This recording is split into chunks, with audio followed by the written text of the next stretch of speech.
আসসালামু আলাইকুম everyone, welcome to my blog.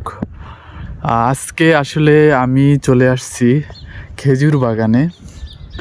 চলেন দেখি খেজুরগুলা, দেখি কি অবস্থা। দেখেন খেজুরগুলো অবশ্য পেকে গেছে, কিন্তু পাকার থেকে কাঁচা খেজুরটা খেতে আরও বেশি মজা, অনেক মিষ্টি হয়। যেমন আমি যদি ভিতরটা যাই, ভিতরটা কিন্তু আরও বেশি খেজুর গাছ আছে। আমি যত দূরে যাব তত দূরই খেজুর গাছ। আমি যত দূর দেখতেছি পুরোটাই খেজুর গাছের বাগান। মাশাল্লাহ, কত মানে ছোট্ট একটা গাছ, অনেক খেজুর ধরছে।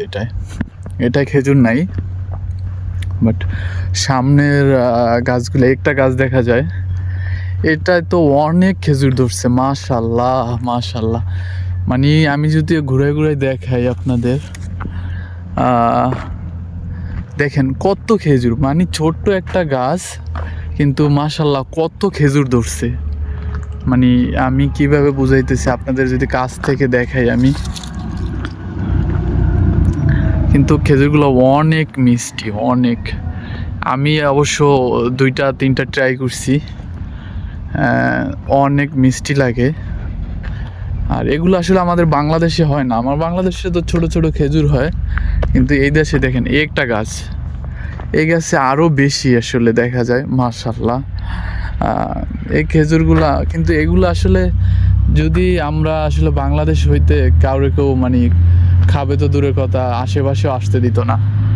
কিন্তু এই দেশে দেখেন খাজুর হয়ে রয়েছে, কিন্তু খাওয়ার মতো লোক নাই। আমি অবশ্য অনেকগুলো ট্রাই করছি।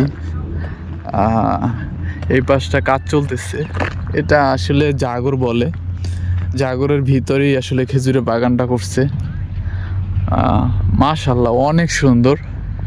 আমি যদি আপনাদের ঘুরে ঘুরে দেখাই, কিন্তু অনেক রৌদ্র, তাই আসলে আমি মনে হয় আপনাদের পুরোপুরি ভিডিও করে দেখাইতে পারবো না।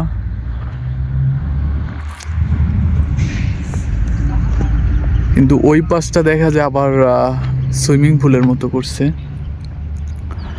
এটা আরও অনেক সৌন্দর্য করতেছে। মানে কাজ চলতেছে এখনও, পুরোপুরি কাজ শেষ হয় নাই।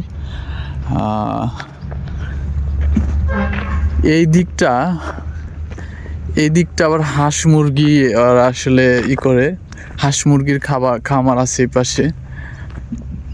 ওই যে আমি দেখাই আপনাদের, মাশাল্লাহ এই পাশে অনেকগুলো খেজুর গাছ আছে।